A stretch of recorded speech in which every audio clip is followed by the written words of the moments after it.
Ustaz, saya tidak, cuma istriku lebih berani.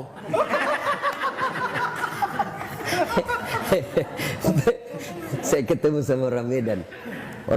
Orang Medan kan keras juga suaranya, Pak. Kita orang Sulawesi juga keras suara. Sama, Pak, sama keras suaranya. Cuma bedanya orang Medan takut sama istrinya. Terus orang Sulawesi, istrinya lebih berani. Ibu bapak saudara-saudara sekalian, bersedekahlah. Di akhirat kelak, Nabi pernah ceritakan, Ibu. Di depan pintu sorga ada 4 manusia bertengkar masing-masing mau masuk sorga. Siapa? Dipanggil orang pertama. Kata malaikat, maju. Kenapa kau mau masuk nomor 1 ke dalam sorga? Ya malaikat, saya waktu hidup saya haji mabrur. Katanya haji mabrur nomor 1 masuk sorga. Katanya sih. Siapa kasih tahu kau? Ustadz. Wah, kalau begitu kau tidak boleh dahului ustadzmu. Dosa kau. Mundur orang kaya. Panggil orang kedua. Kamu, kenapa masuk nomor 1? Jibril, saya dulu mati syahid membela agama Allah. Katanya orang mati syahid nomor 1 masuk surga. Katanya, siapa kasih tahu kau? Ustadz. Wah, sama, tidak boleh kau dulu ustadzmu. Dosa kau. Mundur. Panggil orang ketiga. Kau, saya dulu kaya, rumahku besar di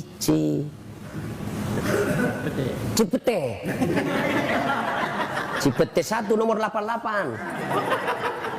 Saya bikin pengajian, undang Ustadz Dasat. Katanya orang kaya yang pemurah nomor 1 masuk surga. Katanya, siapa kasih tahu kau? Ustadz. Mundur. Tidak boleh kau dahulu ustadzmu. Panggil orang keempat. Kamu, kenapa masuk nomor 1? Saya lah ustadz yang diceritain tadi 3. Oh kau, saya lah Dasat Latif. Kau sudah. Saya yang kasih tahu mereka ini. Wah, kalau gitu kau masuk surga. Masuklah surga ini ustadz. Tinggal beberapa langkah masuk surga, tiba-tiba dia berkata, wahai malaikat, betul saya dakwai mereka, betul saya memberitahu mereka, saya bisa jadi ustadz karena ada orang kaya kasih saya duit beli buku. Saya jadi ustadz karena ada orang kaya bangun masjid tempat saya dakwah. Saya jadi ustadz karena ada orang kaya bangun sekolah tempat saya nuntut ilmu. Nih, saya jadi ustadz, jasa-jasanya nih orang kaya nih. Saya malu mendahului dia. Dia banyak betul partisipasinya dalam dosa. Ya Jibril, sampaikan kepada Allah, saya tidak mau mendahului orang kaya yang pemurah ini. Akhirnya Allah hadiahkan kalian orang kaya yang pemurah nomor 1 dulu masuk ke dalam surga. Orang kaya yang pemurah. Tapi orang kaya yang pelit nomor 1 juga. Kemana? Ke neraka. Terserah ibu-ibu mau pilih jalur mana. Ibu-ibu yang sudah kaya, jangan lupa investasi untuk akhirat. Bawa itu berlianmu ke akhirat. Bawa itu jamrutmu ke akhirat. Jangan cuma pakai di dunia. Gimana caranya? Kirim sebelum ibu wafat. Enaknya itu kita jadi orang kaya, Bu. Ada nikmat yang orang lain tidak miliki sebagai orang kaya. Apa? Status sosial. Ibu coba pakai emas palsu. Tidak ada orang percaya bilang palsu. Coba pakai. Semua orang bilang asli. Palsu. Tidak mungkin mas orang kaya pakai palsu. Itu enaknya dia orang kaya. Tapi orang miskin biar dia pakai asli. Dari mana dia dapat itu? Itu enaknya jadi orang kaya. Maka saya seandainya kaya palsu aja aku pakai semua. Pak. Nah, maka yang baik. Nah, itu saya sudah sedikit lagi saya ini. Ada itu sawah di kampung.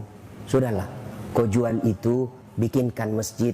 Mudah-mudahan masjid itu menjadikan saya nanti di sorga, di akhirat penantian alam kubur, tenang hidupku.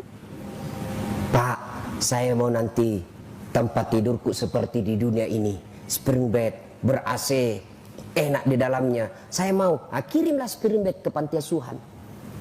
Saya mau terang kuburku nanti di akhirat. Kirim. Karena ibu dikubur, ibu bukan menanti 1 tahun.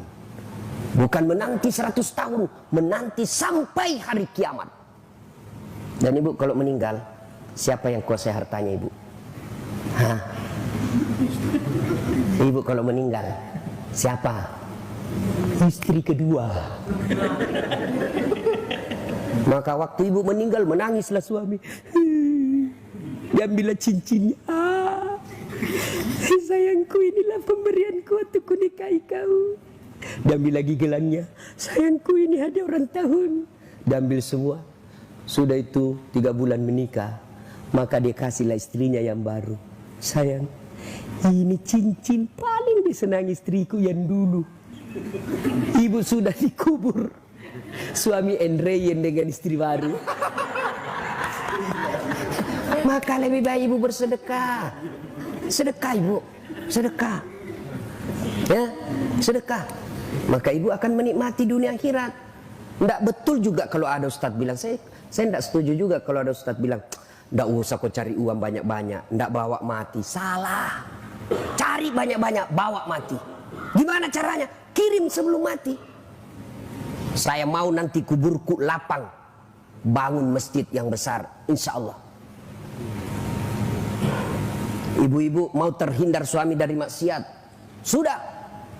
Bagaimana? Tolak bala dengan apa? Sedekah. Sittatu tasidupul umur, kata Nabi. Ada 6 sifat membuat umurmu jadi panjang dan kau tertolak dari bencana. Satu di antaranya, kata Nabi, as-sadaqatu, bersedekahlah. Jadi kalau ibu-ibu sudah mulia, lihat gelagat-gelagat suami sudah lain-lain. Setiap terima handphone sembunyi di kamar mandi. Sudah patut dicurigai itu.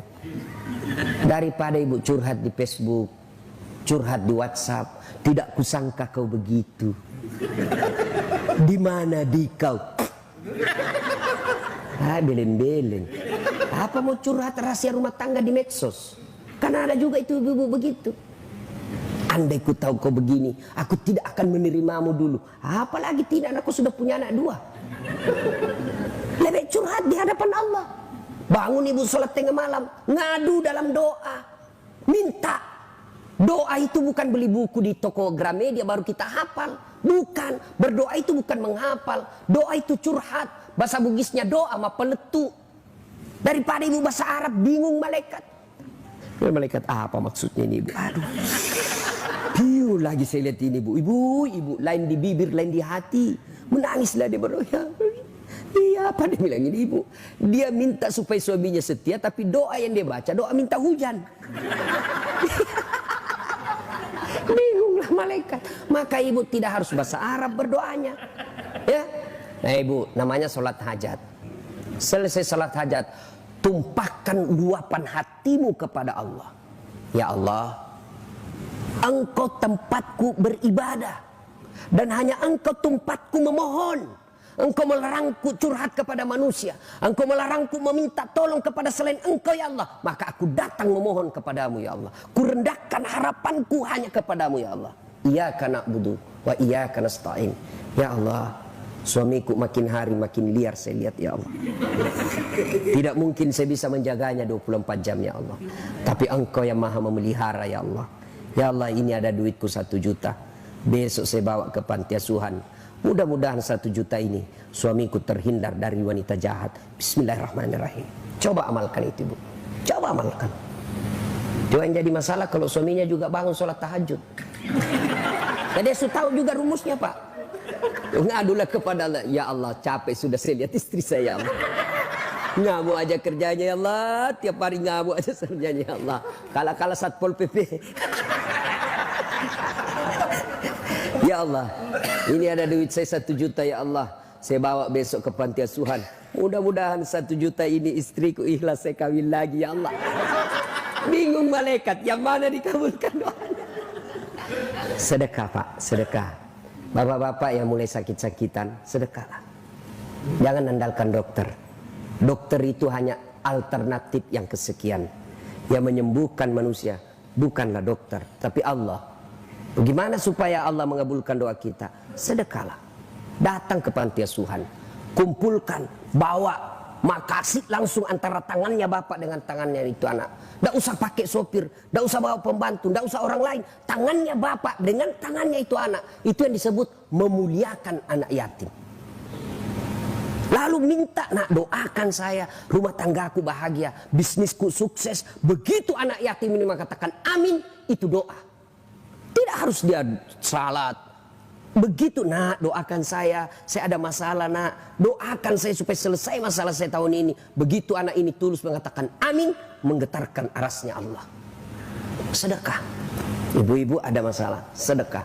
Makin ibu pelit, sudah sewajarnya dikeluarkan, tidak dikeluarkan, maka Allah tegur kita. Dipaksa keluar duit kita, tiba-tiba apa? Ada masalah yang lama disembunyi, ternyata dapat kasusnya oleh polisi. Habis hanya untuk atur damai, atur damai, atur damai, dan tidak ada damai-damainya.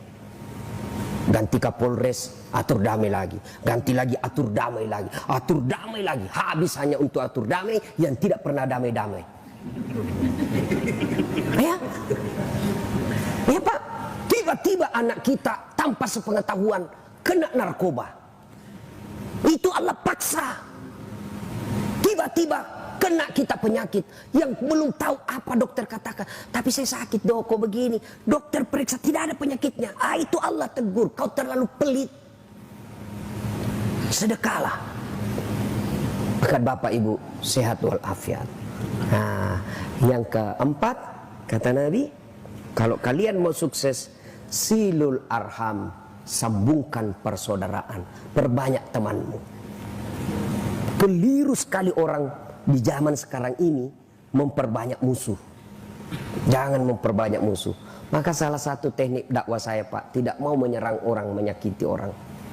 Karena dakwah ini harus kita rangkul orang. Ya. Banyak teman, banyak rezeki. Saya selalu bilang begini Pak, saya ini tidak banyak uangku, tapi temanku banyak. Temanku yang banyak uangnya. Ada Pak Ridwan, ada Haji Halim. Assalamualaikum Haji. Waalaikumsalam. Aman lagi saya ini.